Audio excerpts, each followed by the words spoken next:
ఈ 2 చేపలను అయితే ఇప్పుడు మనం కర్రీ వండబోతున్నాం.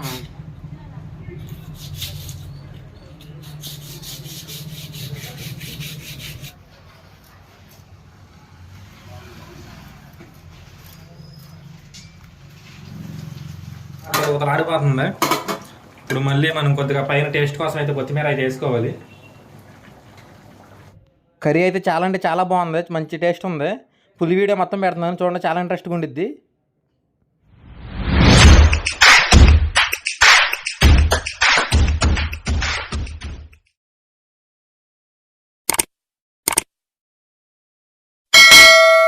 ఇప్పుడైతే మనం కుకింగ్ చేస్తాం. మన లైఫ్ లో చేపలు తీసుకెళ్ళి కుకింగ్ చేస్తాం. ఇప్పుడు చేపలు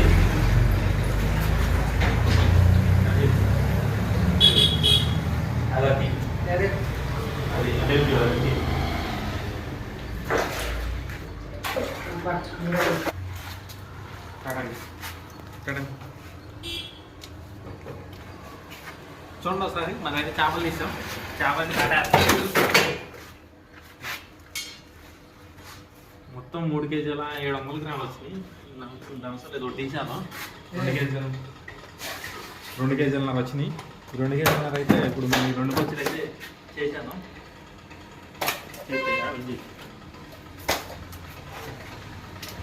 ఫ్రెండ్స్, ఈరోజు అయితే మనం 2 కుకింగ్ చేస్తున్నాం. చూడండి ఇప్పుడు ఎలా చేస్తున్నాం. చేసి మొత్తం నేను పెడతాను, నేనే చేసి మొత్తం నేనే కర్రీ పెడతాను. మీకు చూపిస్తాను మొత్తం వచ్చేసరికి.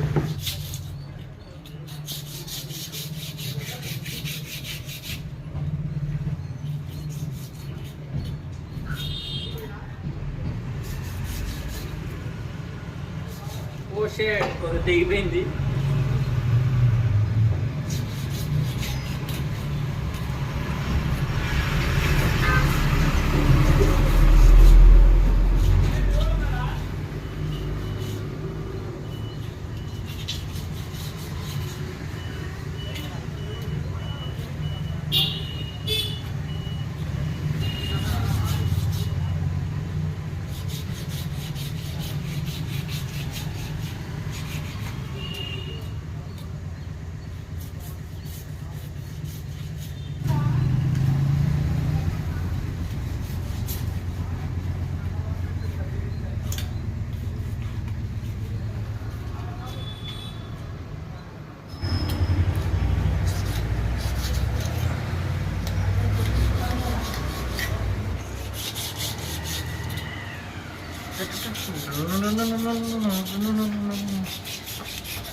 ఇటు చూడండి ఒకసారి. ఇప్పుడైతే మనం కటింగ్ అయితే పెట్టేస్తున్నాం. కటింగ్ అయితే పెట్టేసి నీట్గా చేసుకుని తీసుకెళ్ళిపోయి ఎండుగడ్డ అయితే కుకింగ్ చేసేయడమే.